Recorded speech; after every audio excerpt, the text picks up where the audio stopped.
Hello and welcome to Everyday Medicine. I'm Dr. Luke and I'd like to thank you for joining me on this podcast series where we share conversations with colleagues exploring their special interests in medicine and bringing insights, ideas and advice which I hope will be applicable for our medical practices. In this podcast, we're talking with an expert on low-calorie meal replacement and how to use this to help our patients achieve their weight loss goals. Before starting, for Australian audiences, listening does give you eligibility for your CPD, so log in and add this as an activity. You may also consider journaling, reflection, and adding to the review and performance section in your CPD. Well, obesity has become a major public health problem, with already an estimated 34% of Australians fitting this description, defined as a body mass index of 30 kilograms per metre squared or more due to excess body fat mass. Obesity is now the second leading risk factor for chronic disease in Australia and increases the risk of developing type 2 diabetes, the metabolic syndrome including cirrhotic liver disease, osteoarthritis and several types of cancer, as well as increasing all-cause mortality. Whilst the pathophysiology of obesity is incompletely understood, the goal of obesity management is to prevent and manage obesity-related complications and improve quality of life. Basic treatment goals include setting a weight loss target for patients of about 10% if the BMI is 30 to 40 kilograms per metre squared, and a target of 15% weight loss if the BMI is above 40 kilograms per metre squared by implementing dietary, exercise and behavioural modifications before utilising weight loss pharmacotherapy or considering bariatric surgery. Well, dietary approaches using calorie restriction are the most common first-line strategies for obesity management. And these instructions usually emphasise intake of a wide variety of predominantly unprocessed foods with special attention to limiting foods that provide large amounts of calories without other nutrients, that is, sugar-dense foods stocked with refined carbohydrates or alcohol. There are many low-carbohydrate, high-protein dietary approaches that have been popularised over the years, such as the Atkins keto-style diet and South Beach diet, and advertised in the lay and professional literature widely. However, studies have shown that low-calorie meal replacement diets are superior in achieving weight loss benefit compared to food-based conventional low-energy diets. Well, calorie-restricted diets can be divided into two types based on calories consumed per day. Low-energy diets, or LEDs, allow between 1,000 and 1,500 calories to be consumed per day, whilst very low-energy diets, or VLEDs, allow only 600 to 800 calories to be consumed daily and should have a low carbohydrate content of less than 50 grams per day. Meal replacements are an example of a behavioural strategy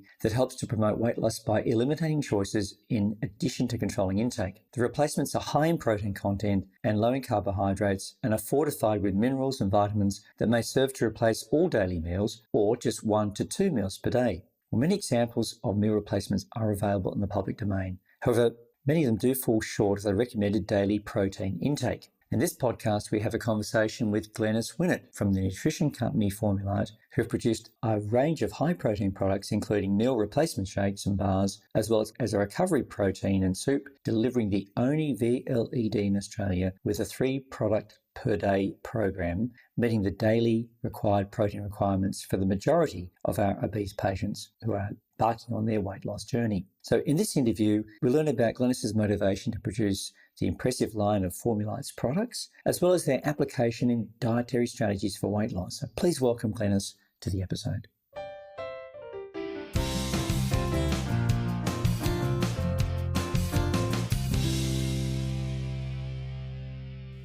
Glennis Winnett, thank you for joining me on Everyday Medicine. It is a great honour. And I've had the privilege of also discussing with Jason about bariatric surgery, and that was a very fascinating conversation. Really appreciated his insights from a surgical perspective and talking also about injectables. We've got another kind of huge topic in relation to good health and to weight loss, and that is the idea of meal replacements. And you've had the courage, the foresight, the intelligence to produce a very beautiful range and very healthy and an excellent range of products, the Formulate product range. And I'd like to talk with you, if I can, about your journey into producing that, and then what we should know in primary practice about these products and how we can integrate that into the management of diseases like fatty liver and weight loss and metabolic syndrome and so forth. Can we just hear a little bit about your journey into this aspect of life and weight loss? Most certainly. Thank you, Luke. I my career started as an MRI technologist. So I was working, and over the course of I had 3 children, and then decided not to go back to MRI, but start helping my husband in his bariatric surgery practice. And it was through that practice that I had more and more contact with patients who are undergoing weight loss surgery. And I learned how they had to prepare for the surgery with a very low-calorie diet. And that was usually in the form of replacing 3 meals a day with a shake and with a few little snacks in between. Yeah. In our practice, we had obviously surgical intervention. There was a GP, we had a dietitian, a psychologist, and a personal trainer. So it was and still is a very holistic approach to weight loss, knowing that surgery is not the only solution to get the best outcome in the patient in the long term. One thing we were still doing then is outsourcing their pre-surgery and post-surgery nutrition. So when someone prepares for bariatric surgery, they're usually on this very low-calorie diet. Surgeons are looking for about a 30% shrinkage. Most of these patients are suffering from fatty liver, and the shrinkage of the liver not only enhances access to the stomach during the laparoscopic surgery, but has also been shown to reduce operation time, reduce intraoperative bleeding, and also kickstart the patient's weight loss. Mm-hmm. So we'd always sent the patients out to the pharmacy to get their nutrition, and we decided that instead of doing that, we would try and have the nutrition in our clinic so that we were definitely the one-stop shop. There was no excuses. Here's your nutrition. Here's all the expertise that you need to succeed in this journey. You've got the relationship and trust, haven't you, there with the patients? They're more likely to follow your instructions, I think, because they're kind of accountable to you, which I think is a really big part of this success in this. Yeah. And at that point in time, we were recommending the market leader, but the market leader would not allow us to on-sell through our clinic. So we decided to look for an alternative. And I suppose we had blindly just followed everybody else and recommended this nutrition and hadn't actually looked at the nutrition label. And I've got to admit, my knowledge of nutrition back then was quite limited. So I mentioned this to a family member who introduced me to a sports supplement executive, and I met with him, and he took one look at the nutrition panel and went, "You can do a lot better than this just by making your own product or white labeling something else." We looked to white label another product, another shake. There wasn't anything in the market to white label that had the high protein, the low carbs, and the nutrition we were looking for. So we went straight to the contract manufacturer and just said, this is our aim. We want something high protein, low carbs, no added sugars. I wanted every ingredient to have a nutritional benefit. Yeah. So no cheap fillers, no milk powders, no milk solids, no added sugars, no artificial. And so with that in mind, and also knowing what the criteria were for a meal replacement through the Food Standards Code, we embarked on this journey of research and development to develop this shake that would hopefully make patients happy. Because I was getting feedback through that we weren't trying to also supply a nutritionally superior product. I was also getting feedback from these patients whilst I was working with them that they didn't like the taste of the products we were recommending. They didn't like the mouthfeel. They didn't want that powdery mouthfeel that was left in the top of their mouth. They were experiencing upset stomachs, bloating, nausea. And because of all these issues, they weren't complying with the diet. So it was making it a miserable experience for them, to the point where they swore of ever taking these shakes ever again, and they weren't also complying. So I saw an opportunity to make a product that wasn't overly sweet, that didn't have that powdery mouthfeel, and was gentle on the stomach. And we did that with that were scientifically backed. Yes. Oh, that's tremendous. So gluten-free, dairy-free. Yes. How have you nuanced the flavour? What have you, we know all those wonderful flavours. We're supposed to have 5 flavours in sweet, bitter, umami and so forth. Was there some nuancing of the flavour to try and develop a product that was acceptable to our patients, which would then result in good performance? There was. And look, our shakes are gluten-free. They're low in lactose. Yes. They're not dairy-free. But that lower lactose does help with gut upsets. At the start, and this is all part of the journey for me, and I'm very open and honest with people because, you don't get it right first time around sometimes, especially when I wasn't used to being a business owner. I didn't have any experience in nutrition. I created this product that I thought tasted satisfactory. I had tried it, but I had a lot of people around me who were trying it, as in people who are the contract manufacturer and people in the sports supplement industry and people who are used to supplements that had come out of the United States that were overly sweet. So whilst they were trying them, they were like, it's fine, it's great. I'm like, you sure it's not a bit sweet? No, it's fine, it's fine. So I introduced it to my circle of friends. We had a little launch, and a lot of the comments that came back were, look, I'm just not a big meal replacement fan. I'm just not a big shake fan. And I'm like, oh, okay, no, they were being polite. And then at my first ANSMOS, which is Australian New Zealand Metabolic Obesity Surgery Society Conference, which was probably about 7 or 8 years ago now in Adelaide, I had an audience who were going to give me their honest opinion. They didn't know me, so they were going to just say it how it was. And they were like, oh, look, no, I'm sorry, that's too sweet for me. And I was getting this, it was quite confronting. I was getting this feedback and I'm thinking, they're right. I've been listening to the wrong people. I haven't been listening to my audience. I haven't been, and my audience then and still to a large degree now is women between the ages of sort of 30 and 55. And I wasn't listening to them. So I went back to the drawing board. I went back to Melbourne and I said to my contract manufacturer, I want you to keep dialing back the sweetness batch after batch after batch until I say that is what I'm looking for, that is pleasant. I was also mindful that when patients have bariatric surgery, their taste buds change sometimes after the surgery. They find things sweeter than they used to, so that they go off certain foods. So I was like mindful, I want to make our shakes palatable pre-surgery and post-surgery when their taste buds change. And so that's what we did.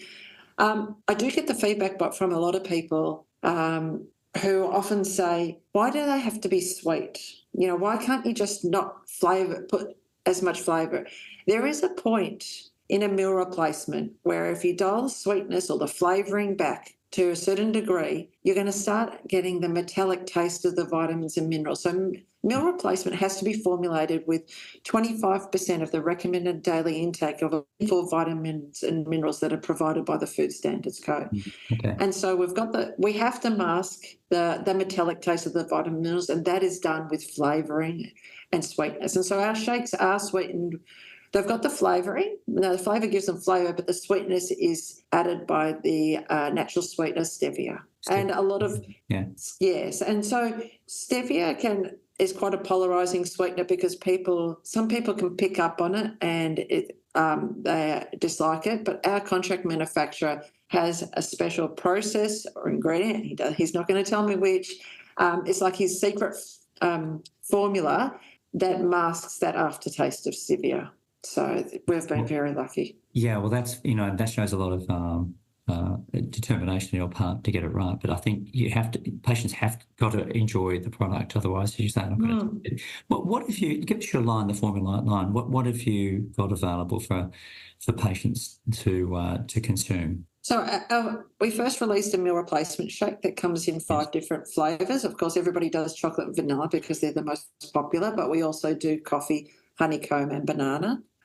We also have, as part of a range, 2 flavoured bars. So they've been enormously popular owing to not only the nutrition profile, but because that they taste so moreish, people expect that they're going to get that protein aftertaste when they have the bars, but it's not there, and they can't believe they're eating a protein bar. So that comes in white chocolate with lemon coconut and milk chocolate. We also have a lupin soup range. So whilst the lupin soup range is not a meal replacement, it is a high protein snack. Lupins are a legume that come from the same family as chickpeas. They're grown in Western Australia, and 85% of the world's lupins are grown in WA. They are seen as a bit of a superfood these days because they're very unique for a legume in that they're very high in protein and fibre, but extremely low in carbohydrates. So you've got this food that is extremely filling, and there have been numerous studies done on lupins, show how they can aid in weight loss, how they can aid in people's general health. So that's a bit of a superfood that we have there.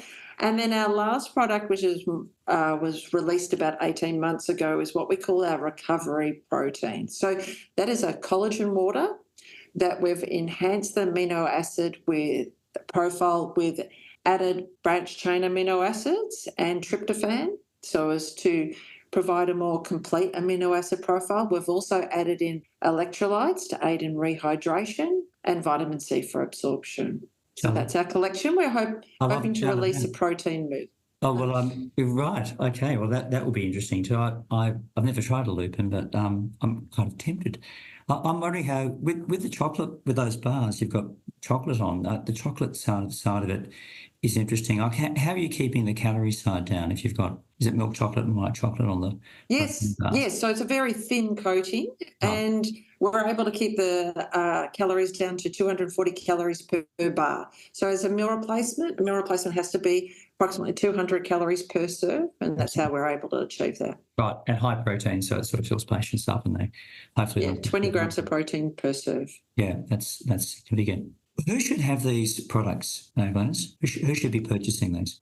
I would put them into two different categories. Okay, I would put them into the category of the person looking for weight loss, looking to supplement their diet to replace 1 to up to 3 meals a day with a meal replacement. So I would put them into that category, or the people that wanting to combine weight loss and they're also time poor. So they're having trouble eating well during the day because they can't get away from their desk, or like I have been lately, on the road a lot, travelling. I've been travelling to different stockists, different pharmacies around Victoria. It's very hard to get good nutrition while you're on the road, so my bars have been very useful for that.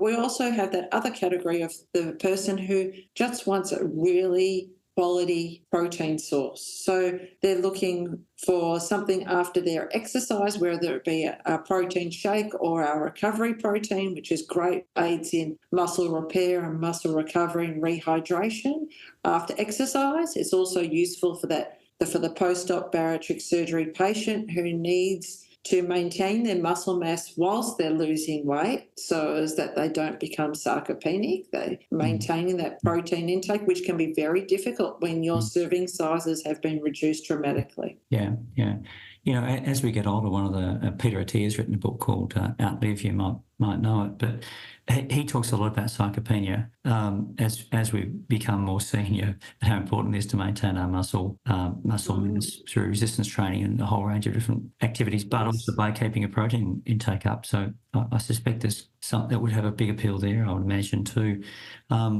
That's a wonderful sort of selection of products. You know, I see the application certainly from the gastroenterological perspective, which is the field I'm coming from in regard to managing metabolic syndrome and fatty liver. And it's been very interesting to hear about liver shrinkage with these products. And I think that's really what we're aiming for, to restore hepatic health and prevent fibrosis and eventually cirrhotic disease from developing. So I think there's a very big appeal that I see for this to be used a lot more and to be encouraged a lot more by gastroenterologists and hepatologists. So, Glennis, I'm very, very excited to hear about your next development, and I wish you all the success with this. And thank you very much for joining me today to discuss this fantastic range, which we'll be employing in our practice for sure. Thank you very much. Thanks, Luke. It's been my pleasure. Thank you. Thank you.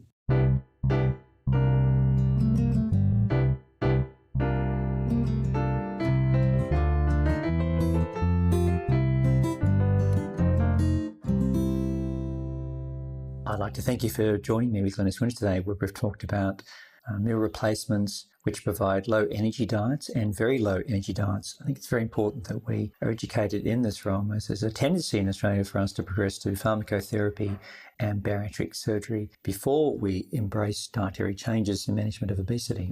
In our clinical practice, where we're managing metabolic associated fatty liver disease and NASH, utilising these protocols with meal replacement is something that we'll be really focusing on to help our patients achieve weight loss goals and minimise the very significant health impacts of obesity. During the podcast series, we will be covering a wide range of topics across many specialty interests. I hope you can join us next week, where we'll have another very interesting guest and clinical problem to review. I just point out that the discussions are not intended as specific medical advice for patients, but as general information only, and reflect the opinions of the guests interviewed. Requests for new topics to be reviewed and comments about the conversation you've listened to are welcomed, and may be emailed to manager@geohealth.com.au. Thank you.